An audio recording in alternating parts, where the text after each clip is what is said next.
Does anybody else feel cheated with one of the subplots of Giant 1956?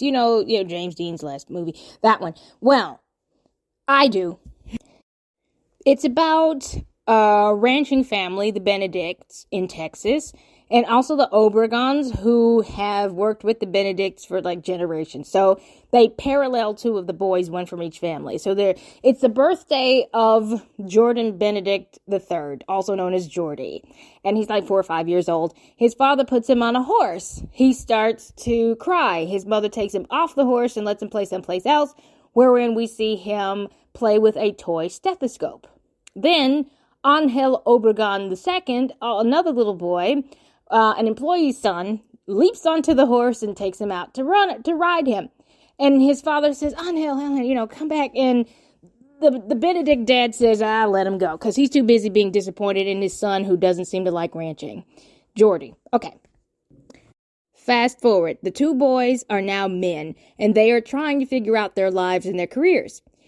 We hear Jordy making noises about going to medical school, and that's when you say, aha! His playing with a stethoscope in that particular moment was foreshadowing to his career. So then you're thinking, okay, that means Angel will love to do something with horses, will probably become a rancher like his dad. But no, and this is where I feel so disappointed and a little bit, unsatisfied. No, we don't see adult Angel doing anything ranch-like at all. All we do is see him in a military uniform because it's World War II. He gets shipped off, and this is really upsetting to me.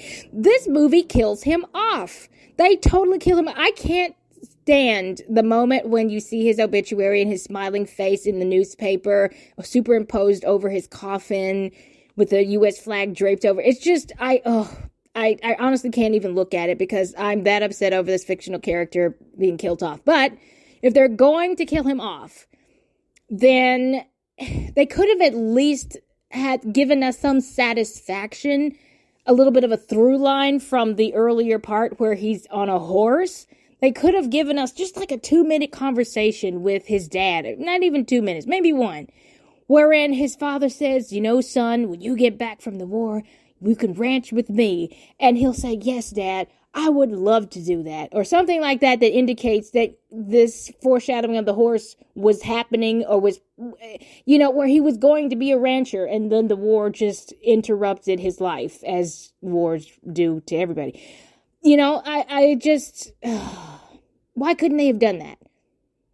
At least given us a little indication that the foreshadowing with the horse means something, but apparently it doesn't. I'm just really upset. You know what would be satisfying to me? We could still keep him a main character because I know this film is just chock full of different people's storylines. We can just keep him a minor character.